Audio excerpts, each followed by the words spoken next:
The British, who had not given much thought to the heterogeneous character of the Nigerian peoples in formulating their administrative arrangements, had been compelled to divide the protectorate of southern Nigeria into two for administrative purposes because it was becoming more and more enlightened and articulate. In the main, language lay at the root of racial differences. Be they differences in culture and custom, in philosophy of life and political institutions, in national characteristics and social concepts and practices. I referred to some of the writings of Dr. Azikiwe from which it appeared that he would abolish the institution of Obaship and chieftaincy if he had the power. And if you think it ended with Zik, you are mistaken. I played you an audio from 2023 during the electioneering campaign where folks from the southeast were saying we will remove the Obas. I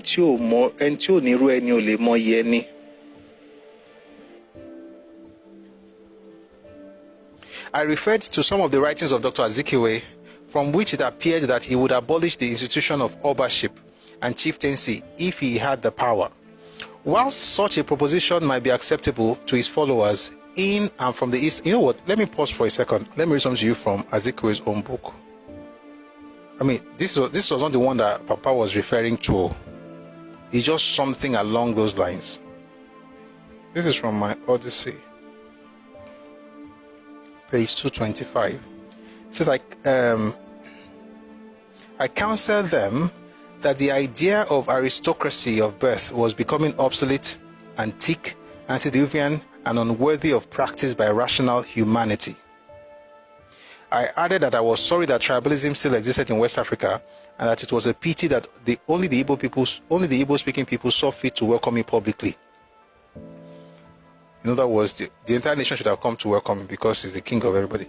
Although I must admit that I was welcomed privately by different sections of the Lagos community. So the point I'm trying to make is where he said the idea of aristocracy of birth was becoming obsolete, antique, antediluvian, and unworthy of practice. This book was written in 1970, so I'm just telling you of the consistency of thought in that direction. The idea of aristocracy, royalty, all those things didn't matter to him. But why would that not matter to him? He's not a human being. It should matter to him. No, it doesn't matter to him, or it didn't matter to him because he had no cultural reference, no cultural frame of reference, or no frame of reference in his own culture on that particular matter. Let's read a bit more. I referred to some of the writings of Dr. Azikiwe from which it appeared that he would abolish the institution of Obaship and chieftaincy if he had the power. Whilst such a proposition might be acceptable to his followers in and from the eastern region, where the British had experimented with varying degrees of success and failure with warren chiefs, it would not do for the western provinces and the northern provinces, where traditional chiefships had been established from time immemorial. In other words, the Ibos had no kings. There is a new movement online right now telling you that they had something some time ago, it was a lie. There's a saying by the Ibos themselves that they had no kings. This is not about whether it was good or bad, it's just about the reality of the culture. Okay, so it's not it's good, it's bad. That's not the point. The point is that because they didn't have that, they see no sense in that. I'm not saying they saw no sense. I'm saying they still see no sense in that. Even with all these ego things that are going on over the place, when they move into other people's spaces, they are wondering why you're doing like this. Because, last month, after the Super Falcons won, the ladies went to greet the president, curtsying, kneeling down, and some people took offense because, as far as they're concerned, that's demeaning. Again, it's not cultural to them. The stupidity of that talk, though, is that nobody is forcing them to do it. Again, there's nothing wrong in the fact that they don't do it in their culture. The stupidity of the action is condemning those who do it, which is where the arrogance and just this nonsense comes in. Because you don't do it, that's okay. Maybe in your culture you don't care about respect, that's fine. Those who care about it, let them do it without you. The reason is that whenever they see people do something that is strange, it makes them feel little. I'm talking about certain people. I'm not mentioning any group. You can fill in the gap if it's true. If it's not true, don't put anybody's name there that's not true. You don't do something in your culture, another person does it. You look at it and you wish that was you. And so because you cannot be that thing, you then denigrate it. And the Yorubas amongst them who now want to pander to them and say, you have a point. He has no point. He's talking arrant nonsense. It's like me going to the north, for instance, and seeing people, squatting to greet each other. What's my business with that? If I live amongst them, I will squat. Why? I'm in their land. It's just common sense. I don't go around saying, why must you squat? Are you begging for something? Why are you doing this? Why must you squat? We all have the same head. Nobody cares. It's their land. So the point is that because people have different cultural frames of reference, what they produce in terms of politics, in terms of ideology, will definitely be different. That is why, even in 2025, the only group that could muster the courage of coming up with a ridiculous indigenship bill in Nigeria is folks from the Southeast. That will grant people indigenous status after living there for 10 years. No other group would have thought of that. Because we have different frames of reference. And the crazy part is that for a group who really wants to exercise that all over the country, I would have loved it if they had done it for their own ethnic group within themselves first. Can an Ebonyi man become an Anambra man after staying there for 10 years? Let's start with your group. Is it the same place where a person's building is torn down because it's not from that place? Because it's considered, I will not mention the state, it's considered to be of inferior quality. They are the same ethnic group, but that one is inferior in quality and identity. So they put on their building. So, anyway, the point is that people come up with things based on their cultural references. Let's go on. Or cultural frames of reference. All right. So I was talking about the fact that we had Obas in the west. There were emirs in the north, but in the east there were no kings, and so the Oyinbo tried with warrant chiefs. They succeeded in some areas, they failed in some areas. So he says here, the implicit and unshaken loyalty which the Ibos had shown to Dr. Azikiwe during the Ikoli Akisoya crisis did not arise, in my view, from ideological faith, but rather from linguistic affinity and ethnic self-assertion. This, I warned, was an ominous pointer to the future. Nigeria under a unitary constitution might be dominated by those, whatever their number, who owed greater allegiance to ethnic affinity than to principles and ideals. He's right. Our law is right. The situation in the north, I also pointed out, was in no way reassuring. The powers that be appeared determined to administer the north in isolation from the south, and at all events to prevent northerners from being contaminated politically by educated southerners. Southerners who had made efforts to start a newspaper in the north were unsuccessful. Educated northerners who had visited the south had done so under the close supervision of white officials. No northerner was allowed to take part in politics, and southerners resident in the north were obliged to confine their political activities to the area set aside for the abode of strangers. That's in Sabonkeri. Above all, the average enlightened northerner looked down on the southerners as Kafirs, unbelievers.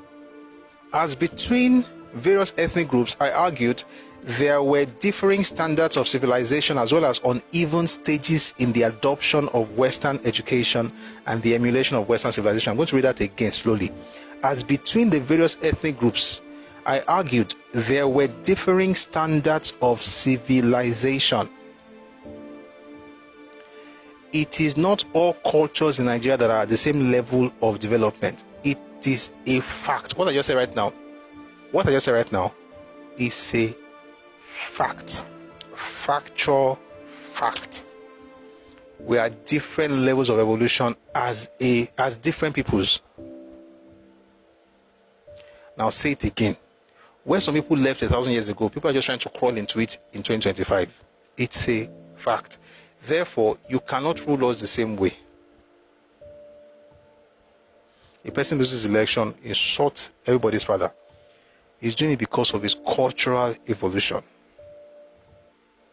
A unitary constitution with only one central government would only result in frustration to the more pushful and more dynamic ethnic groups.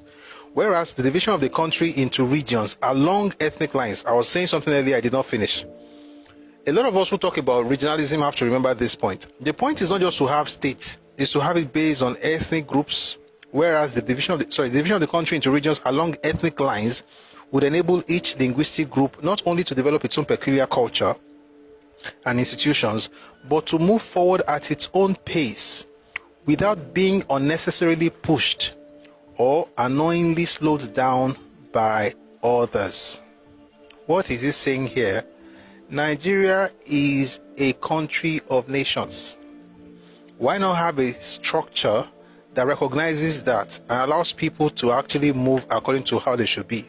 A unitary constitution with only one central government would only result in frustration to the more pushful and more dynamic ethnic groups, whereas the division of the country into regions along ethnic lines would enable each linguistic group not only to develop its own peculiar culture and institutions, but to move forward at its own pace without being unnecessarily pushed or unknowingly slowed down by the others. What this means basically is this. Again, there are many examples, but I can assure you. Now, you can go to mention because that one, Madam colonized us back.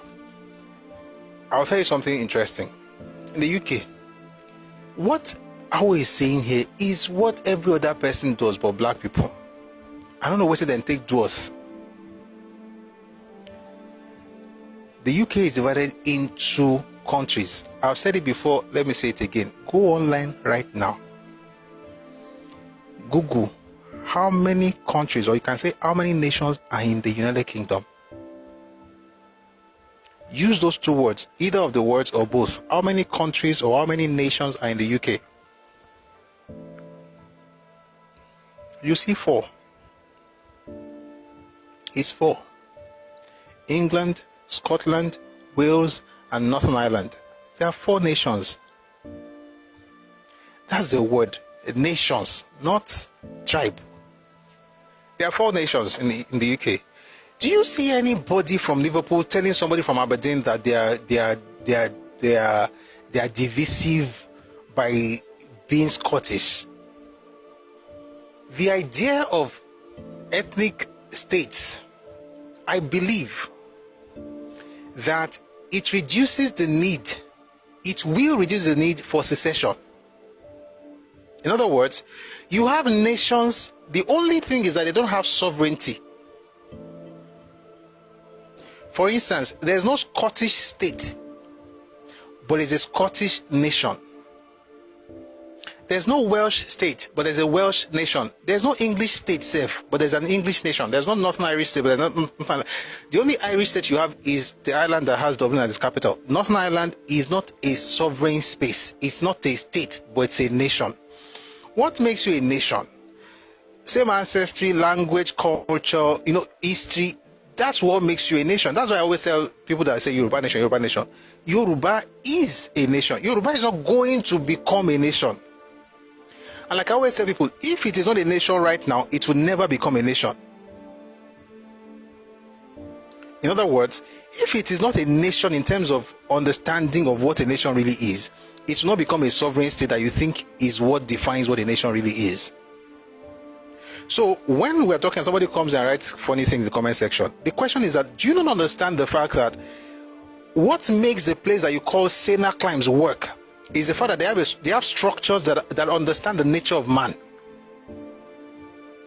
You have structure that is treating you like you're robots, expecting you to unite when there is no basis for it, because unity in Nigeria should be based on purpose, not based on identity, which is what you see in the UK, which is what you see in Belgium, which is what you see in Switzerland. It's what you see everywhere in the world. May God have mercy on Africa.